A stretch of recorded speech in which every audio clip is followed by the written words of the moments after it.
I made a PowerPoint file of my final quartz column. The most effective memory methods are difficult, and that's why they work. I think this is useful for students. So the most effective memory methods are difficult, and that's why they work. Learning is an adventure into the unknown. You think of some of the old maps where they had dragons off the edge of the world. And relative to when you learn, relative to what you know already, you're going off the edge of the world into the realm of dragons. So it's like an adventure story. And in a good adventure story, the heroes often get pretty close to being wiped out or killed or something very bad happening to them, but they come back with new knowledge and power and success. Okay, so there's been a lot of research about learning, some of the best of it done by psychologists. There are some methods of studying that are very common that just don't cut it. Since most people like to feel smart, they run away in terror from learning techniques that make them feel dumb.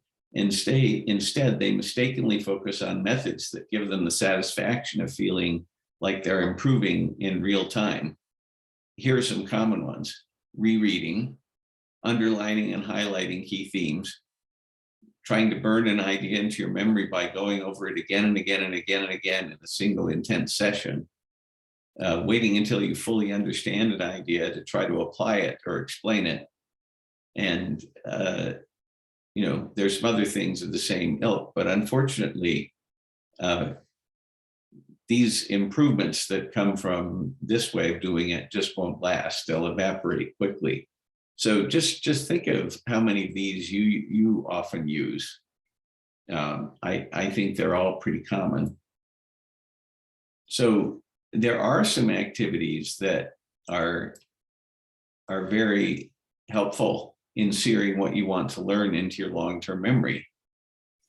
One is doing things in real life or in a simulation as close to the real thing as possible. Video games often are like this. Flashcards can be done right, can do a good job. And just building your own picture and story of the ideas, really making it your own and making a story out of it. One principle that's really valuable is practice like you play and you'll play like you practice. The military conducts war games, pilots train on simulators, football players practice scrimmages against second string scout teams who mimic the strategies of their next opponents. You really have to make it hard on yourself. If you only run drills in optimal, predictable conditions, you're never going to be prepared for a curveball. That's quite literally the case in baseball. They did some experiments. How to apply that to an exam then? First of all, if you're a student, you need to do practice exams under conditions as close as possible to the real ones. If you aren't allowed notes on the real exam, don't allow yourself any notes when you do a practice exam. If you have to write an essay on the real exam, force yourself to really write an essay for the practice exam. Most importantly, do the practice exam under exactly the same time limits as the real exam. That way you can learn whether you get flustered by time limits and if there are things you get right but can't do fast enough yet. Now, one of the things that doesn't work very well is to just watch. Let me talk about that in relation to driving. If you drive to the store 20 times while relaxing in the passenger seat, you still might not know the route yourself, but once and twice there yourself, making your own mistakes along the way and correcting them, and you'll have the route nailed down in your mind. Now, in the modern era, we're often in the driver's seat physically turning the steering wheel, but we're relying on our smartphones, and often you don't learn the way as well with the smartphone. A similar work counterpart is if you're lucky enough to have somebody from the IT department come and help you fix your computer. If you just let them do it and kind of kind of watch, you probably won't learn how to do it. Where if you try first, then and fail, then you can learn. So you can see the analogy here. You have to be doing it yourself in a way where you can fail in order to learn well. Okay, so there's a way to tell your brain to remember something for the long run. And it's something that I think makes sense in terms of evolutionarily, because it has to be something a bit extraordinary, because most of the information we absorb in a typical day should be forgotten. You really want to remember all the menu items you didn't choose for lunch, for example, or what the strangers passing on the sidewalk were wearing. So how does your brain know whether something is important enough to be put into long-term memory? It's the fact that you attempted to remember it. Why should, if I'm brain, why should I remember stuff that you never tried to remember? So trying to remember things is what puts it into long-term memory. What that means is you need to intentionally try to retrieve items from your memory repeatedly to make them stick in your memory for the long run. And there's also some advice about how long to wait. Don't wait too long, nor try to solidify it too fast. Like a lot of things, it's the golden mean. There's an in-between. If you try to remember too late after first learning it, the original memory will be nowhere to be found, and then it'll be, work to try to relearn it. That's not as bad as it might think, because even if you think you've totally forgotten it, it's probably in there to some degree. But anyway, waiting too long makes your life harder. If you wait only a few minutes to try to remember something, then you feel good because I got it. But it's too quick for you to signal your brain to put it into long-term memory. It says, oh yeah, I needed to remember this for a few minutes. It got remembered. You tried to remember it several times within a span of a few minutes, but short-term memory can do that just fine. Why should your brain put it into long-term memory?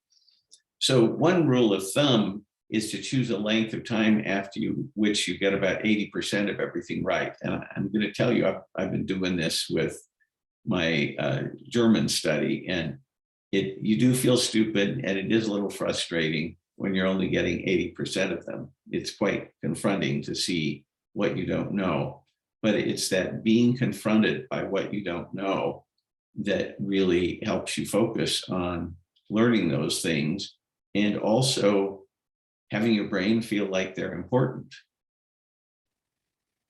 Okay, there's some practical implications for direct studying.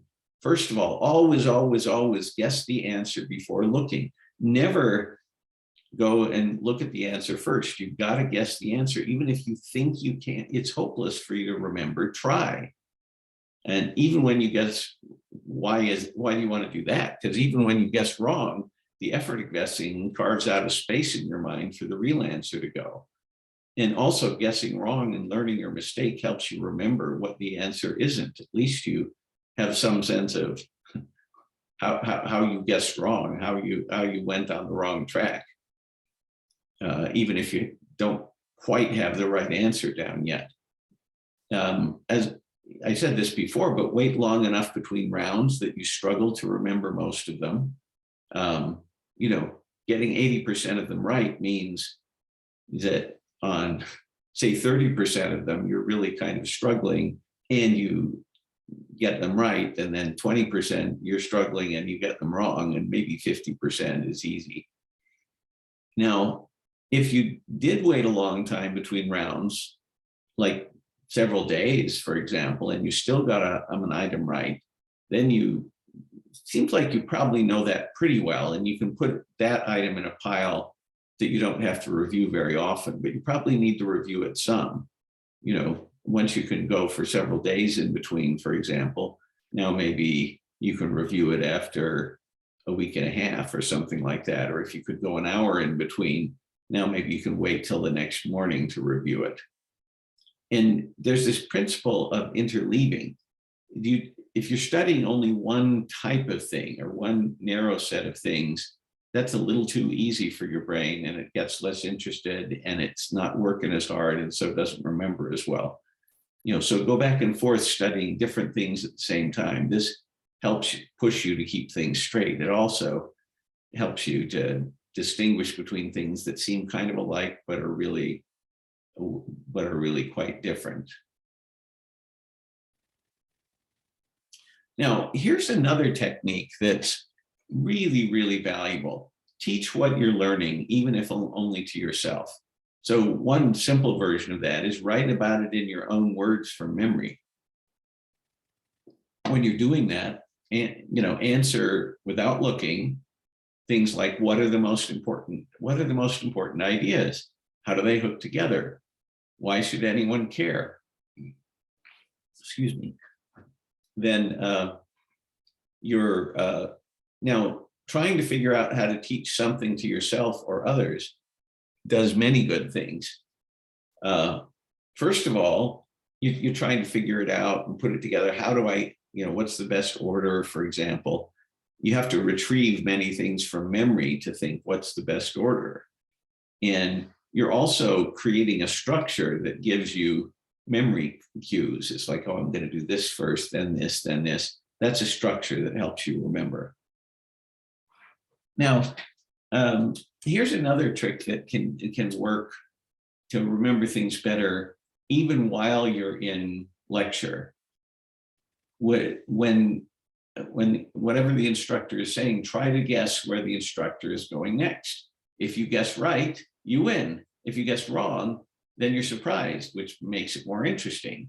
Either way, trying to predict made what was said next more memorable. Now notice this prediction during lectures is a little bit like the apprentice level of critical reading. It just, instead of comparing your own opinion to an author's opinion after reading what the author says, you're comparing your prediction to what the instructor then actually says after you predicted it. Some other helpful hints, really important: spread your studying out over many days. Think of that principle that trying to remember things repeatedly on different days really puts it in long-term memory. You're wasting an important chunk of your all the time and money you're spending on your college education if you just cram for tests, because that's an instruction to your brain. Hey, I only need to remember this for less than a day, and then it's okay to forget it. And then you put in a lot of effort. You should come out with some knowledge at the end that you really remember. And it's going to make your life more pleasant if you don't have to cram at the last minute. It takes some discipline, but it's worth it. Here's another thing where this is one exception to the idea that harder is better. Here it's easier and it's better. Take a short break from studying at least every 45 minutes or so. Your brain gets tired and your mind will wander.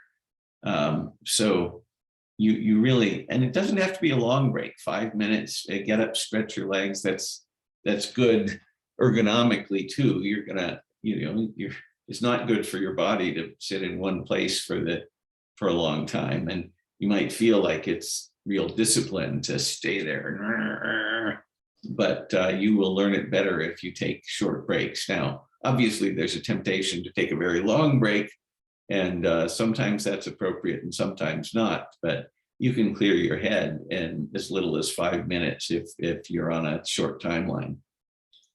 You know this, but about memory tricks like the alphabet song or Ocean for the big 5 personality dimensions. See, I can remember them. Let's see, O is for openness, C is for conscientiousness, E is for extroversion, A is for agreeableness, and N is for neuroticism. That's the only way I remember the big 5 personality dimensions in psychology. And then for another example is for the spectral classes of stars. There are actually many versions, some of them sexist. Here's one that's less sexist here. Oh boy, another failing grade keeps me reconsidering night school. That's the O is the brightest star, B is the next one, or O is the star that's the furthest towards the blue end of the spectrum, and so on. And then anyway, you don't need to learn astronomy here, but if you do have to learn astronomy, things like that really help. And you can always make up a song. The sillier, the better, and it'll help you remember things. And then it's not totally different from these kind of memory tricks, but it can go a lot further. There are these techniques of a memory palace. And on that, I just highly recommend this book, Moonwalking with Einstein. This is a guy who decided to go try to become a memory expert and write about it. It's very, very entertaining book. Okay, so returning to where I started at the beginning, when you're learning, you're confronting the unknown, at least the unknown to you, and occasionally what's unknown to anyone. And when you're confronting the unknown, you have to expect it to be scary. And the main way that learning in college is scary is that it makes you feel stupid. But if it isn't making you feel stupid, it isn't helping you learn. That's the nature of learning, is to see what you don't know. And what you don't know, noticing what you don't know, and thereby seeing your ignorance, is pretty humbling. And most of us don't like to be humbled, but it's good for us. But believe me, I get humbled a lot. So here, let me drive this home. Learning is deeper and more durable when it's effortful. Learning that's easy is like writing in sand, here today and gone tomorrow. We're poor judges of when we're learning well and when we're not. You can't go by how it feels, like whether it feels like it, you're learning. When the going is harder and slower and it doesn't feel productive, we're drawn to strategies that feel more fruitful, unaware that the gains from these strategies are often temporary. It's like you think it's a way that's working better, but you're just going into the easy road where you're not going to get to the heights that you want to get to. So that quotation is from this wonderful book, Make It Stick, that I drew this. I was really distilling that book into this quartz column, Peter Brown, Henry Rudiger, and Mark McDaniel. So that's it. So I hope that's helpful. I do think it has the potential to help you as a student. Thanks for watching.